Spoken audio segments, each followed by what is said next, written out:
Ангина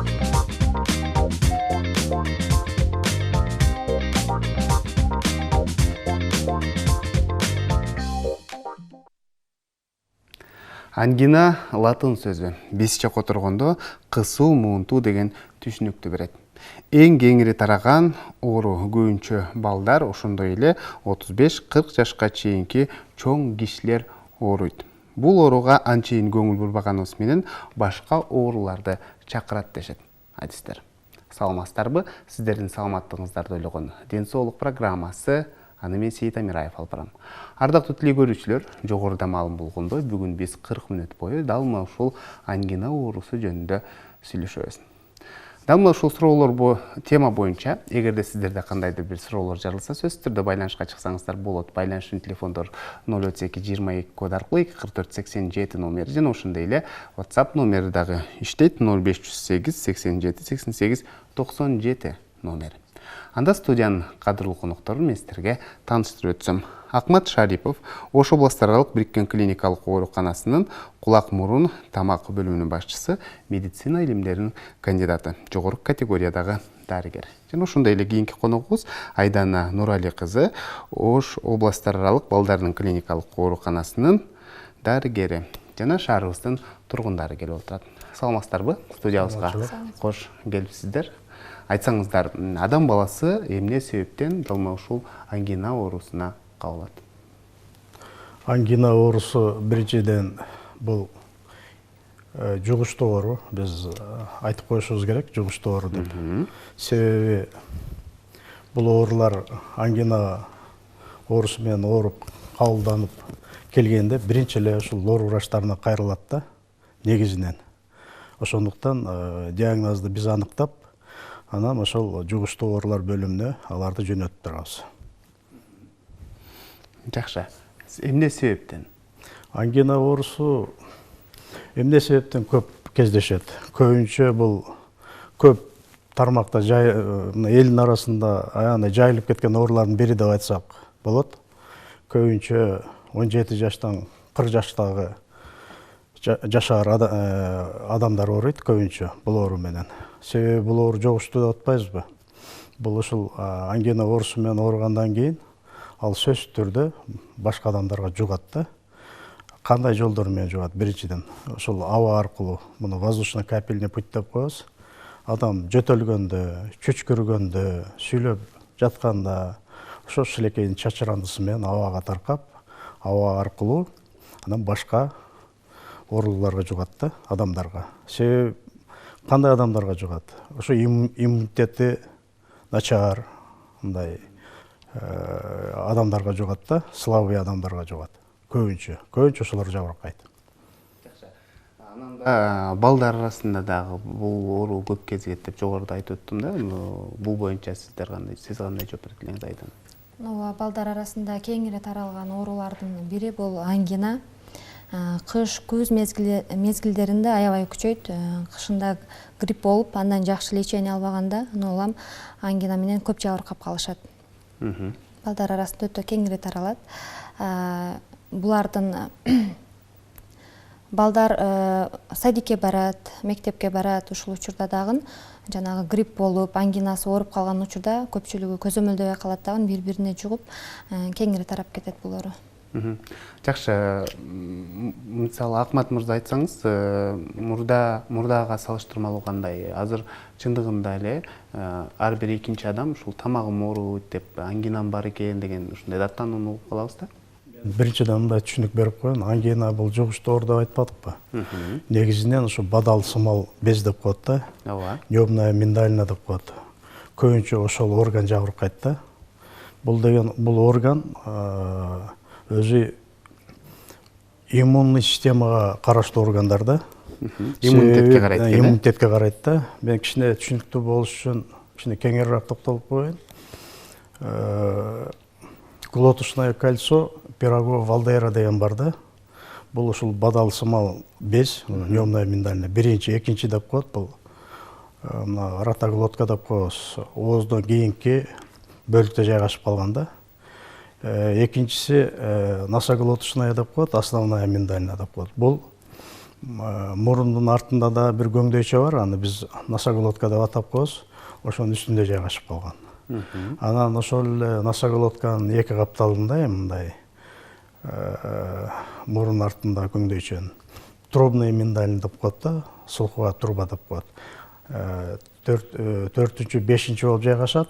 Анан тилдин коренинде, артында жайгашкан язычный миндалина деп коет. Андан сырткары дагы глоткада, ротоглоткада. Артында дагы боковой стенкаларында да жайгашат. Баарда жайгашып келип туруп, мындай тегерекче болуп, кольцого окшоп туруп, O-образно жайгашкан үчүн глоточное кольцо пирогового Валдеера деп. Ошо Пирогов менен Валдеер биринчи жолу ушул органдарды изилдеп, анан кийин бүт ошол анатомиясында, физиологияларында ушул кишилер жазган да. Себеби эмне үчүн бул иммундуу орган деп атат? Себеби ротоглоткада нёмный миндалин эмне үчүн жабыркайт? Себеби ротоглотка бул кандай десем перекрест деп коебуз да.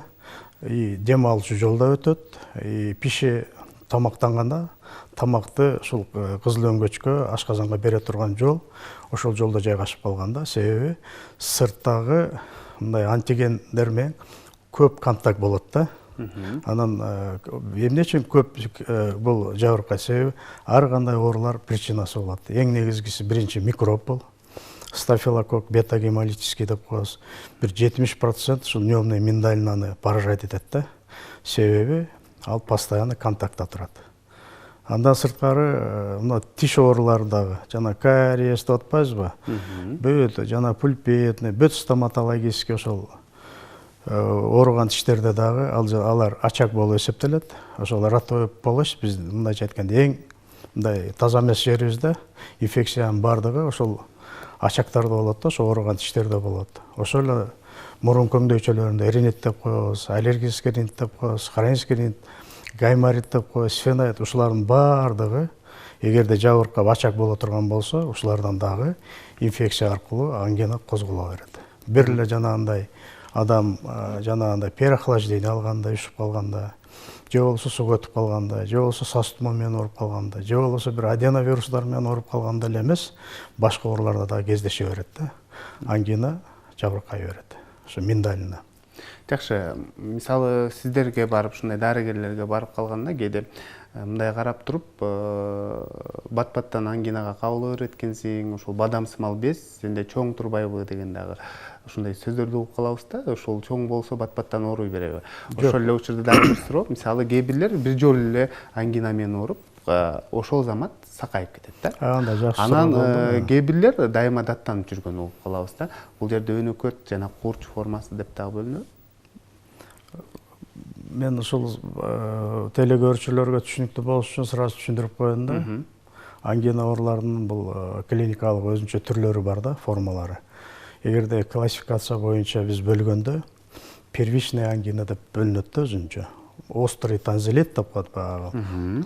Жанагы курч формасы первичныйга бөлүнөт, анан вторичный танзилитке бөлүнөт. Острый танзилит, ангина деген бул синонимдар эле, мындайча айткандачы. Ошол курч формасынан первичный танзилитке ошол катаральная формалары кирет, фолликулярная формалары кирет, лакунарная формалары кирет, флегмонозный формалары кирет да. Анан вторичный эле танзилит деп коебуз. Себеби башка ооруларда дагы башка оорунун негизинде келип туруп, ушул миндалина жабыркап калышы мүмкүн да. Бул инфекция ооруларында көбүнчө скарлатинада, кордо, мисалга брюшной тифте, тулеремияда, андан сырткарда кан ооруларында. Бул вторичный деп айтып атпайбызбы? Иммунный система начарлап кеткенде нёмный миндалина тез-тез жабыркай берет. Бул жана инфекционный мононуклеоз деп коет, агранулоцитоз деп коет, бүт кан ооруларда лейкоз деп коет, алейкия деп коет, ошондой ооруларда. Бул курч формасы. Анан жана өнөкөт формасы деп атпайсызбы сиз? Аз жакшы суроо бердиңиз. Өнөкөт формасы бул хронический танзилит деп коет. Өнөкөт формасында, ошол өнөкөт формасын өткөндө, ал дагы өзүнчө клиникалык формаларга бөлүнөт да. Хронический неспецифический танзилит деп коет. Бунун эки формасы бар. Компенсированная форма дегени, анан декомпенсированная форма деген да. Андан сырткары специфический танзилит деп коет. кийинки формасы. Бұл спец процестерде да кездеше берет ангина оорусу. Бұл кайсы ооруларда? Туберкулезде, сифилисте, склеромада, бич инфекцияларында деп койсок боло берет. Азыр бич инфекцияларында күчөп аткан маалы, мисалга Кыргызстанда азыр аз деп айтканга болбойт. Акырындык менен бул ооруларда келип уже кайрыла башташат. Ошондуктан ангинанын ушундай куш формасы дагы, анан өнөкөт формалары да көп да. Жакшы. Жогоруда Айдан айым айтсаңыз да, кыш анан күз мезгилинде көп ооруйт балдар деп да. А бүгүнкү күндө дагы барбы сиздерге барган ушул ангинадан жабыркап? Ооба, бүгүнкү күндө аябай көп. Азыркы убакта деле жай мезгилинде деле бул кездешип атат. Эмне себептен? Муздак нерселерди жаш балдар көп жеп алышат, мороженое, жанагындай суусундуктарды. Ушул учурда дагы бул кошумча бир түрткү болот тамак оорусуна. Бизге кайрылган учурда бул жугушту деп ушул детский инфекционный больницага көп учурда жөнөтүп калабыз. Амбулатордук деле буну дарыласа болот. Амбулатордук үйүндө деле дарыласа болот бул ооруну. Ошол эгер өнөкөт формасы болсо, анда биз буну ошол декомпенсированный формасы болгон учурда анда бул алганга туура келип калат. Жакшы. Ушул жерден кеңеш болсун, жалпы тиле көрүүчүлөргө айтсаңыздар, мына жайдын аптаптоо күнү бүгүнкү күндө 38, 37, кээде 40тан дагы өтүп атат, аба ырайы дегендей. Бул учурда чындыгында аптаптоо күндө чаңгап муздак сууну ичебиз. Чоңдор барбы, кичинекейлер барбы, ыстыктан чыдабай ушундай муздак сууну ичип калабыз да. Кандай учурда бат ушундай ангинага калып калат? Тердеп туруп ичсеби, кандай? Ушул боюнча сиздер дарыгерлерден кеңеш сурасак, же такыр эле ичпей коюш керекпи деген дагы суроо жаралат да. Бал муздак жебей коюш керекпи? Бул ошол мен айтып өткөндөй эле ошол өнөкөт формасындагы ошо декомпенсированный формада атпайсызбы? Ошол формасындагы клиникалык формасы ошондой учурларда көбүрөөк жана обострение берет да.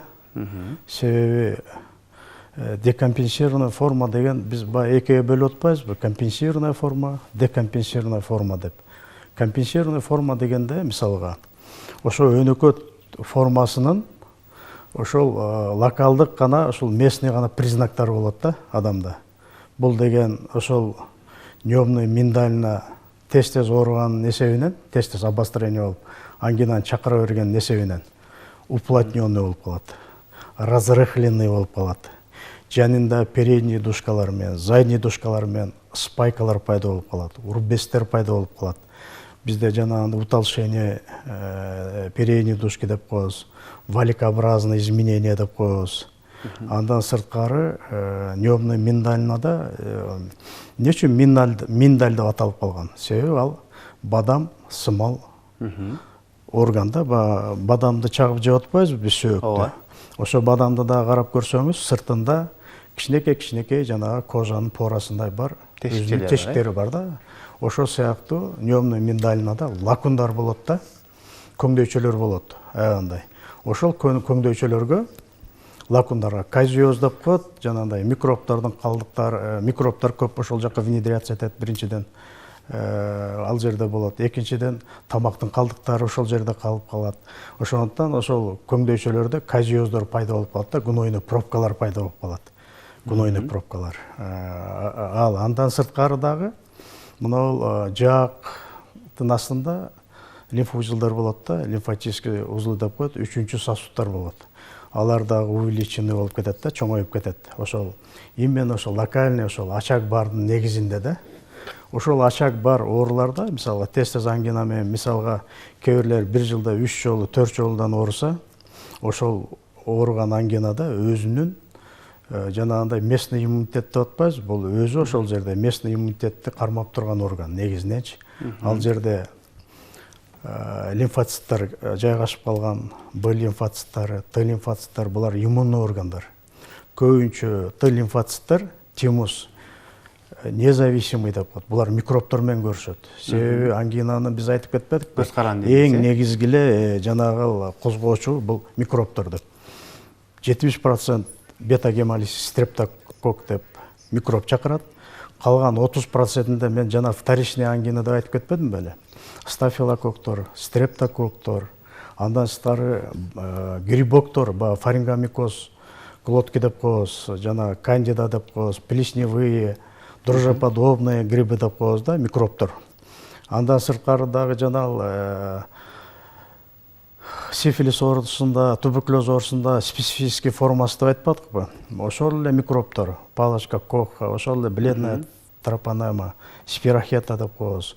Ошол эле анаэробный, аэробный микробтор бар. Ошолордун бардыгы козгой берет да. Ошондуктан бул тез ооруп жүргөндүктөн жанагы Б лимфоциттардын ошол жанагы микробтор менен күрөшкөн. Т лимфоциттардын Б тимус зависимый деп коет. Б лимфоциттар. Алар интерферон вырабатывать этип коет. Бул интерферон противовирусный действиясы бар да. Андан сырткары дагы ал жерде плазматический клеткалар, макрофагтар келет да, мындайча айтканда. Бүт бактерицидный кандай бизде ротовый полочтон кандай жактан микроб келбесин бардыгын нормага алып келип турган. Ошол организмди ошол микробтордон мындай коргоп турган, мындай защищать этип турган местный иммунитетти вырабатывать этет да. Андан сырткары ошол эле жерде иммуноглобулин А деп коет. Ал бүт слизистая оболочка мурундан баштап ошол өпкөгө чейин жолдору бардык слизистая оболочкалар строениялары, физиологиясы бир да, бардыгын коргоп турат. Ошондуктан ошондой орган да. Бул тез ангина болуп ооруган сайын ошол өзүнүн физиологиясын бузулушунун себебинде келип туруп, анан жанагындай разрыхленный болуп, уплотнение болуп, зарушавать эткенден кийин ушул местный жанагы защиталарын жогото баштайт да. Анан жоготкондон кийин аутоинфекция деп коет. Кайра организмге карама каршы күрөшүп калышы мүмкүн. Сиз айткандай кичине эле жанагы кондиционерде отуруп калып, кичине эле сквознякта отуруп калып, же болбосо бир какой-то бир переохлаждениени алып калса, же бир мороженыйды терлеп туруп жеп койсо, ангинасы козгоп туруп, кайрадан ошол организм менен организмге кайра коркунуч алып келет. Себеби биз эмне үчүн муну айтып атабыз? Себеби бета-гемолитический стрептокок деген өзүнүн токсиндерин выделяет этет. Ал жерге барып көбөйүп размножаться этип жанагындай токсиндерин выделяет. Стрептолизин О деген токсин выделяет этет. Ал токсин канга түшкөндөн кийин в первую очередь барып сердцени поражать этет, миокардты. Ошондуктан ар кандай аритмияларга алып келет. Миокардит, эндокардит, парокторго чейин алып келет. Стрептокиназа деген дагы токсинди выделяет этет. Ал канга плазмага түшкөндөн кийин ал соединительный ткань, суставтарга барат. Аларды отек алып келип туруп, бирден бир ошол патогенезинде ревматизм, ревматоидный артриттерди чакырган оорулардын бири да. Ушунун бардыгын ушул өнөкөт хронический формасы келип козгойт. Мындан сырткары дагы почканы да поражать этип койгон случайлар да көп болот. Нефротоксичность деп коет, нефрондорду, клеткаларды поражать этип коет да. Ошондуктан ошол формасы көп кездешип, көп ушундай обостренияга алып келе берет. Жакшы. Жакшы маалыматтарды айтып өттүңүз. Кийинки суроо телегөрүүчүдөн келиптир. Айдан айым сизге экен. Саламатсыздарбы? Менин кызым 4 жашта дейт. Ангинасы бар дейт. Бат-баттан кармап, анан түн ичинде да кээде бууп калат дейт. Дары-дармек эч кандай жардам бербей жатат. Эмне кылышыбыз керек деген суроо калтырыптыр да. Биринчиден булар дарыгерге кайрылыш керек. Себеби дегенде биз анамнезине карап туруп эле бир нерсени точно коюп же айтуу кыйын болот. Ошол эле учурда ошол визуально көрүш керек болуп калат. Ангинанын 4 жаш болсо 5 жашка чейин ангинаны сактаганга аракет кылабыз. Туура лечение кылып, аны сактаганга аракет кылабыз. Лечение кылганда, антибиотик жазганда көпчүлүк учурда бул ата-энелер антибиотик алгандан кийин 4-5 күндө же болбосо 3 күндө температурасы түшүп, бала жакшы болуп калганда антибиотикти токтотуп коет. Бул эң чоң катачылык. Бул кыска мүнөттө ошол антибиотикти алып туруп, улантпай койгон учурда өнөкөт формасына өтүп кетет. Айтарыбыз ошол лор врачка кайрылсын. Анан бир эле учурда биз мындай лечение кылыңыз деп айта албайбыз. анын бирин көрүп туруп андан кийин чечиш керек болуп калат да. Жакшы. Демек, дарыланган учурда комплекстүү дарыланыш керек деген сунушуңуз айтасыз. Эгерде бир аз жакшы болгондон токтотуп кое турган болсо, кайра кайталанышы өнөкөт формасына өтүп калат. Жакшы, кийинки суроо Акмат мырза сизге экен. Саламатсыздарбы? Мен 5-6 жылдан бери ангина менен ооруймун дейт. Жылына 3-4 жолу козголуп ооруп турат. Эмне кылышым керек? Кантип толук айыгам же болбосо алдырышым керек деген суроо калтырыптыр да. Ангинаны алдырып коюш бул өтө жеңил нерсе. Бирок жаратылыш ар бир органды жөн бербейт. Ооба. Ар бир органдын өзүнүн организминде аткарып аткан кызматы бар. Ошондуктан жана жет өлчөп бергес дегендей жакшы дарыгерге кайрылып, ошол жерден диагнозду аныктаттырып, кайсы формасы экен. Анан дарыланса, бул айыга турган оору да. Анан мен айтып атпаймынбы, декомпенсированная форма деген бул уже. Ангина мен тез ооруп, бул айтып атат да, бир жылда 3 жолу ооруп атам деп. Анан ангинанын осложнениялары бар. Кабылдоолор, өтө жаман осложнениялары бар да. Бул паратонзилит деп коет, паратонзилярный абсцесс деп коет, парафарингеальный абсцесс деп коет, жаш балдарда көбүнчө заглоточный абсцесс деп коет. Анан кийин мунун осложнениялары аябай жаман. Тонзиллогенный сепсис деп коет. Булар кээ бир адамдар ооруйт дагы, анан үйүндө температурасы чыкса, температурасына каршы дары ичип коет. Анан антибиотиктерди таблетированный иче берет. Анан 3-4 күн жатып калат дагы, анан ушундай осложненный формалар менен келет да. Эң жаманы даже тонзиллогенный медиастинит деп коет. Ошол ириң абсцесс моюнга өтүп флегмонага. Анан сосудой нервный пучок деп коебуз шеядан. Ошон клетчаткасы иссигат этип, эки өпкөнүн ортосуна жүрөккө аралап кирип кетет да. Ушун тонзиллогенный медиастинит деп коебуз.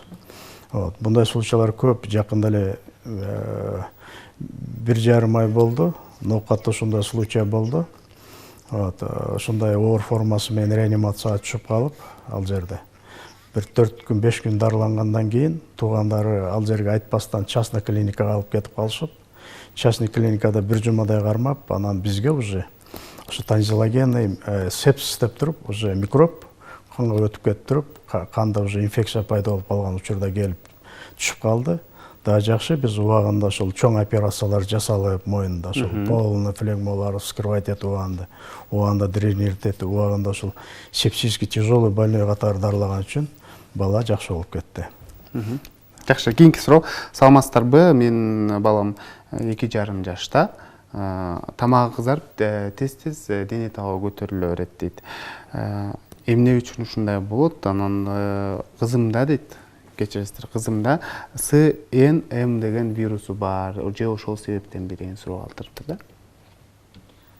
Бул вирус ошол 2,5 жаш болсо, бул апасынан өткөн болушу мүмкүн. Тубаса анан азыр эми иммунитети түшүп, кайра температура болуп, тамагы ооруп, ушул учурда анан температурасы көп учурда түшпөгөндө ошол СМВ деген вируска алдырышат.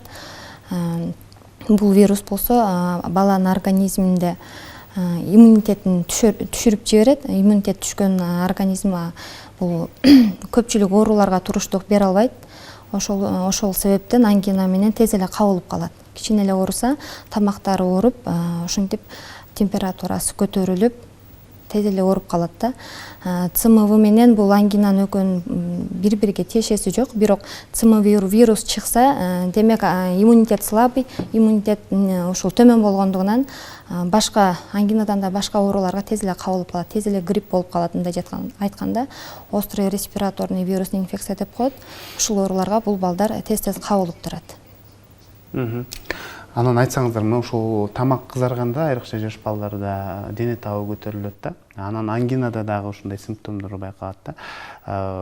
Демек, сиздин сөзүңүзгө караганда, мына ушул тамак кызарып улам-улам ангина оорусуна өтүп кетиши мүмкүн экен да.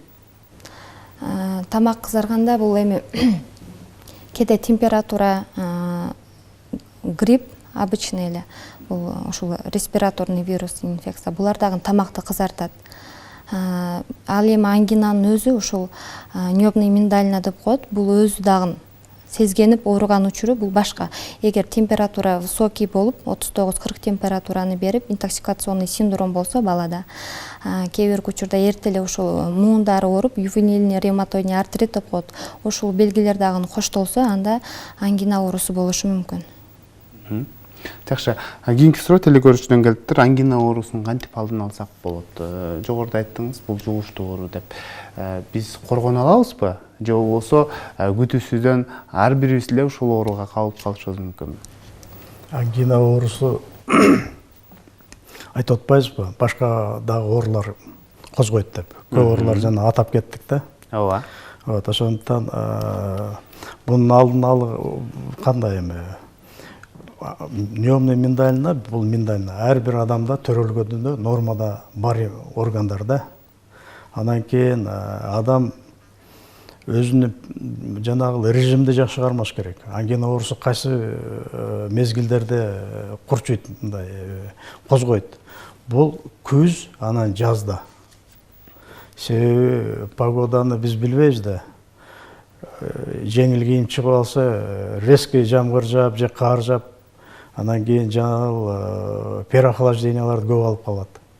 Ошо күз мезгилде жамгырлуу болуп калса, мына бутту дагы, обувду дагы карабай кийишип,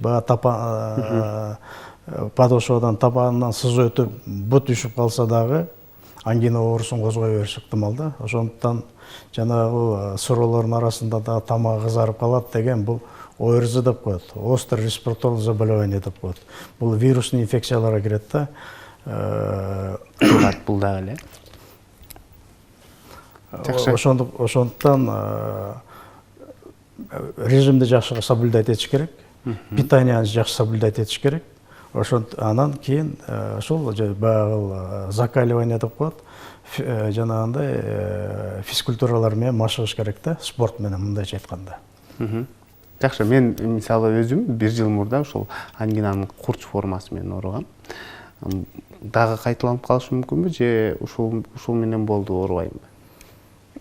Бул первичный ангина болсо, ал кайталанбашы да мүмкүн. Анан кийин өнөкөт формасын өтүп калды деп атпайбызбы? Декомпенсированный форма, анан компенсированный форма деп уже хронический формасын өтүп кала турган болсо, ал сөзсүз түрдө кайталана турган нерсе да. Себеби эмне үчүн биз декомпенсированный форма деп атабыз? Декомпенсированный форма деген жана компенсированный формадан дагы ошол местный жана локальный симптомдордон сырткары сөзсүз түрдө организмде башка дагы оорулар пайда болуп калат да. Бул ошол ревматизм менен эле, ошол эле гломерулонефрит менен, ошол эле порок сердцалар менен ооругандар да. Биз менен мисалга ревматологдор тыкыз иштешет ар дайым. Эгерде ошол ревматизмден ошол как ворота инфекция, очаг, миндалина боло турган болсо, алар сөзсүз түрдө бизге санацияга жөнөттүрөт. То есть хирургическое лечение деп коет, операция жолу менен алып коюшубуз керек. Ал кереги жок ангина уже. Жана ауто иммунный деп айтып атпайбызбы? Терс таасирин берип коет деп ошол формаларда. Анан жана эле абсцесстер менен тез ангина оорусу менен ооруйт. Анан абсцесс осложнение берет. Дарыгерлерге кайрылат, алар аны жарат, жана апаражин тетет, мындайча айтканда, хирургия жолу менен дарылайт да. Андан сырткары тиги кардиологдор дагы, ревматологдор дагы эгерде ошо ревма тестларында жанагы мен айтып аткан жанагы эме анализдердин көрсөткүчтөрү жогорулуп кетип, ревматизмда кайра обострение бере берсе, алар сөзсүз түрдө бизге жөнөтөт.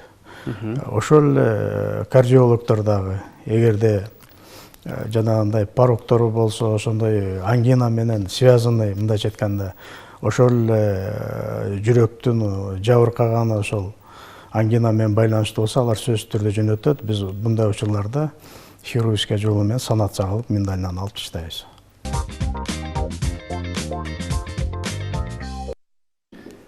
Урматтуу көрүүчүлөр, сиздер Ден соолук программасына ортоктош болуп жатасыздар. Биз маегибизге кайрылып келсек, жогоруда биз тааныштырганбыз, студиябызга шаарыбыздын тургундары да келген деп, анда кийинки суроо дал мына ушул аудиториядагы коноктордон болсун, Саламатсыздарбы? Мен берейин деген суроом, биздин кичинекейибизде кулак ооруганда ата-энелерибиз компресс деп туруп жолку менен тагып койчу да. Бул негизинен туура эмеспи? Андан башка дагы кандай жардамдарды көрсөтүш керек? Жакшы.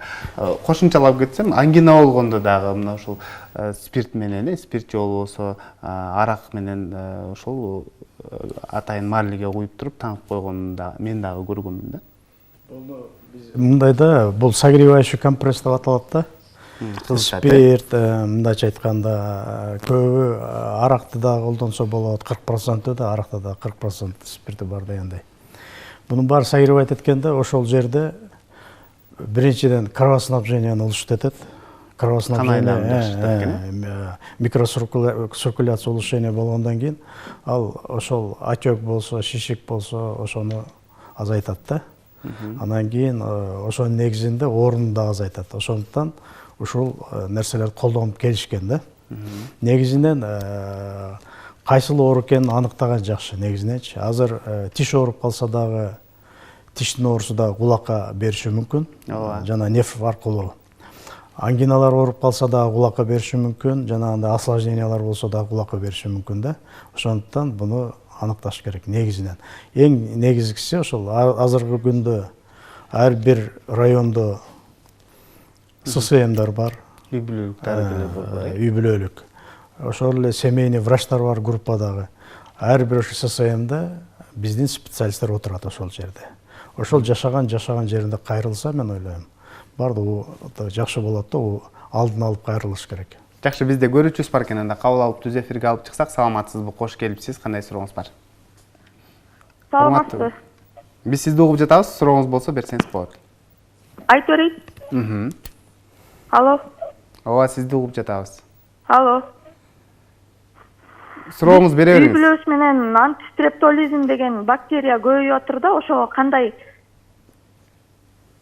Суроо түшүнүктүү болду, Түшүнүктүү болду. Эми стрептокок деген бактерия деп атабы?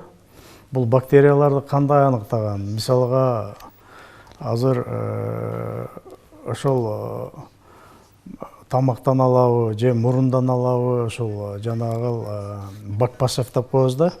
Атайын бактериологический лабораторияга барып туруп, ошол жерден суюктук болобу, ошо выделение болгон, какырык болобу мисалга да, ошону бакпасевке тапшырыш керек. Ал жерде эмне микроб алып жүрөт булар. Анан кийин ошол микробду аныктагандан кийин кайсы антибиотиктерге чувствительный, аны дагы лабораториялык жол менен аныктап берет. Ошол кайсыл азыр микробду айтып аткан болсо, эми туура эмес антистафилококк деп койду, туура эмес айтып калды. Мен оюмча стафилококк болуш керек. Ошол аныкталгандан кийин анан ошол антибиотикти алып койсо эле жакшы болуп кетет. Жакшы. Бат-баттан жооп берсеңиздер, бизде 5 минут убактыбыз калды. Саламатсыздарбы? Менин кызым 2 жашта, ангинасы бат-баттан кармай бергенден улам, эстен танып калчу эле дейт. Анан биз дарыгерге кайрылып ангинасын алдырып койгонбуз. Азыр дагы тамагы кызарып, ошондой болтат, эстен танып калган учурлар болтат дейт. Буну невропатологко көрсөтүш керек негизинен. Бул жана талма сыяктуу да, эпилепсия деп коебуз, чын айтканда. Мурда ошол ангинасы кармаган учурда ушундай болчу экен. Эми мындайда жана ангинанын формаларын айтып кетпедикпи? Нормада адамда төрөлгөндө 3 степень развития деп коет, нёмный миндальный. Это первый степень деген, на нёмный душкадан 1/2 частын тосуп калганды первый степень дейбиз да. Экинчи степень гипертрофия деп коет, жана ангинанын чоң болуп төрөлүшү. Бул 1/3 частын тосуп калгандан кийин. Анан нёмная миндальная чоң болуп туруп, средний линияга келсе, жана кичинекей тил турат го, убула деп коебуз биз, баягы кичинекей тил. Ошого келип бири-бирине тиешип кала турган болсо, оозду ачып көргөндө. Бул третий формасы деп коебуз да, гипертрофическая форма третьей степени деп коебуз.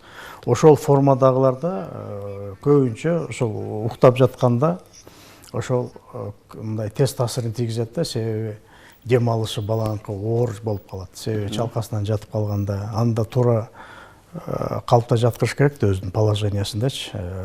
Эң негизги тууру бул капталдап жаткырган жакшы да. Ошондой гипертрофический формасы болгондой да, бул случайда, азыркы айтып аткан случайда. Ошол алдырып койгон, эң негизги ал жанагы эме менен байланыштуу болбой калышы мүмкүн, нёмный миндальный менен. Буну мен ойлоп атам, эхоэнцефалография деп коет. Областной детский больницага алып барса, ошондой именно сосудистая оболочка головного мозга деп коебуз, ошону исследовать этип берет да. Ошол жерде снижение болуп калышы мүмкүн функцияларында. Ошондуктан детский невропатологдон ошол талмага карата алдын алып лечение кылса жакшы болуп кете турган нерсе. Жакшы, кыскача жооп берсеңиздер дагы. 1,5 жашта, 4 жашта балам бар дейт. Ангинасы бар экөөндө тең. Бат-баттан кармайт дейт. Бал муздак суусундук бере албаймын. Эмне кылышым керек? Алдырып койгон дурусбу же болбосо дарылатып турайынбы деген суроо калтырыптыр. Жок, 5 жашка чейин алдырып койгонго биз алдырбаганга аракет кылабыз. Себеби дегенде бул иммунитет иштеп чыгып турган үчүн алдырган противопоказания 5 жашка чейинки лечение кылып, туура лечение кылып, мындай комплексный жакшы лечение кылып эле туруш керек мунучу.